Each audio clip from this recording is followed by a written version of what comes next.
push-up work, correct?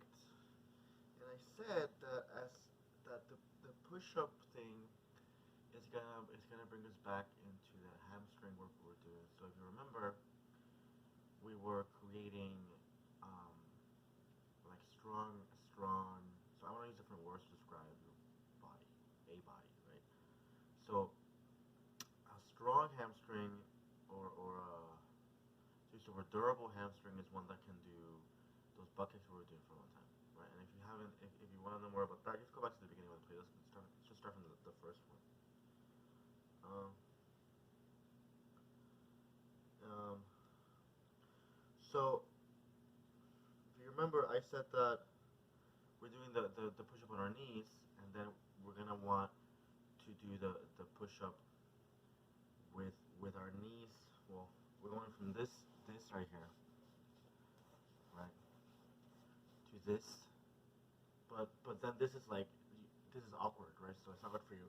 So you want to kind of maybe put your heels on the ground a little bit with your knees bent, and then from there we're gonna so in order to do that, and then the next level, which is doing it with your legs with your knees extended, you're gonna have to create both strong and flexible hamstrings, and this is to say hamstrings that are strong through the full range of motion.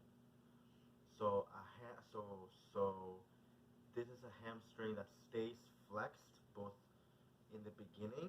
So this is like when you take off for a run, right? Um, in the middle, which is in the middle of a hamstring. Remember with the butt kicks we did, that's what that works. And it works at the middle of the motion. Um, or actually, I should say the end of the motion is a hamstring curl. And then what we're gonna do today, we did last time a bridge. It works the middle of it, okay?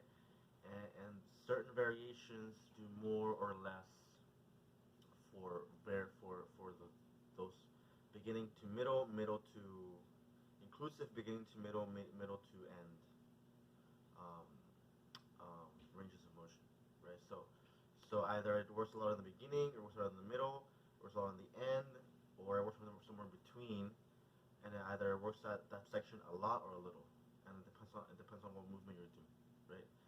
So some movements like a kick, right? If you throw a really good kick, that if the kick goes high, that hamstring was asked to stretch and then contract right back, right? And while it was stretched, the hip was flexed, right? So if I kick you like this, pa, on your face, right? This is my this is my leg. This is my leg like this, right? And back here is like my ham. Say back here is like my hamstring, right? While it was here, it was stretched out. That means it was flexed too, though. See, so a hamstring is really informative stuff because we kind of have this idea that like a say like a flexed shoulder or tricep. Feel this is your tricep. If you lean on it, this is like different than a stretched tricep, which it is. It is different. But a hamstring is really interesting stuff, right? Because if I kick you, bah, like all the way over here, then my hamstring was stretched out, right?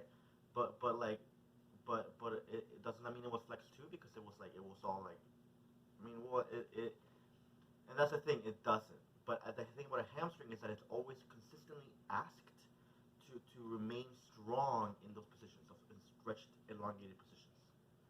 So what I mean is this: that if you put me up on a chair with two weights, however heavy, let's say 1,000,000 pounds, right? And you ask me to touch my toes with the weights and then let go, like stretch my lower back, right, so that the weights can go past my toes in the chair and the seat. Personally, I can't bring the weights back up without injuring myself. And so I talk in kickboxing in a lot of these classes about the myths of the medical industry, that's not possible, that's gonna cause an injury. And I personally, I'm never gonna put you through that. Like a long and strong lower back, long and strong hamstrings are gonna be the difference between injury and like freaky strong athleticism and like freaky strength, right? And those hamstrings that I'm gonna give you are gonna be what like win out there in your kickboxing game. Okay, so we're gonna get started. So what you want is just a pillow at the beginning. Okay, so just a pillow. For your hamstrings. So we did the hamstring curls, the butt kicks, are intended to work to make your hamstring strong. In a butt kick, the hamstring,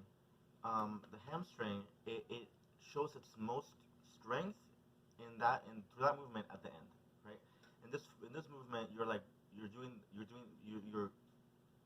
putting energy into your hamstring in the middle of that like movement of that knee flexion. Remember, this is flexion, this extension, flexion, extension. This is my knee, so this is the knee flexion, knee extension. Okay. All right. Oh shit. So what we're gonna do? Put your tailbone in the middle. Okay. Put your toes up.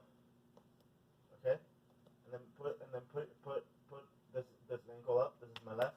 And then go 1, 2. Okay. So you're gonna do 40. Then over here you're gonna do 40. 1, 2, 40. Okay. Your rest time is gonna consist of the following movement. All right. So your rest time. You're gonna grab a rope, extension cord, whatever. Make sure you don't break it. This is cheap. Anything I bring in camera, I bought online for like $5, or somebody gave it to me. All right. So do the work, right? It's on there. So after you do your 40 and 40 bridges on each heel bridges, they're called heel bridges on each side. You're gonna rest by doing 40 seconds and 40 seconds. So did you see what you did? You did 40 bridges, 40 heel bridges, 40 heel bridges, and then you did 40 hamstring stretch and 40 hamstring stretch. Okay, so you did that once now. So now you're gonna do exactly the same thing 2 more times for a total of 3 times. So 120 repetitions on each side and 120 seconds on each side. Right, alternating between the two, going by factors of 40. Okay. And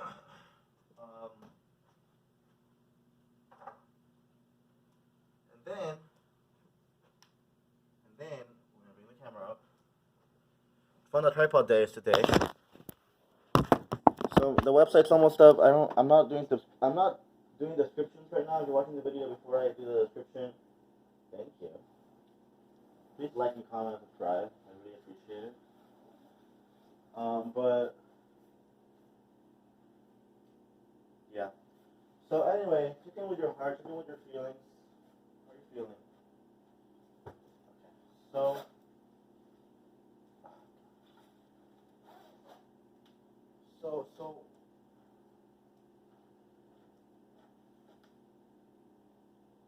we're gonna do next, okay? And this is also. So this is what I mean when I talk about the hamstrings and how important they are, how freaky they can be. They can give you really freaky endurance and strength bodily, like in your whole body, right? This is your next movement. Okay, with the ball. 1, 2, 3. Until you hit 40. 40. Your rest time going to consist of following rope exercise. Okay. Like this. Have you done this one? So with a rope, you tie a loop on it for your wrist. You put your wrist through it. You put your legs at shoulder width, and you stretch your rope apart. Okay, and it doesn't matter how long it hangs your rope. So 2.5 minutes like that, and then switch sides 2.5 minutes like this.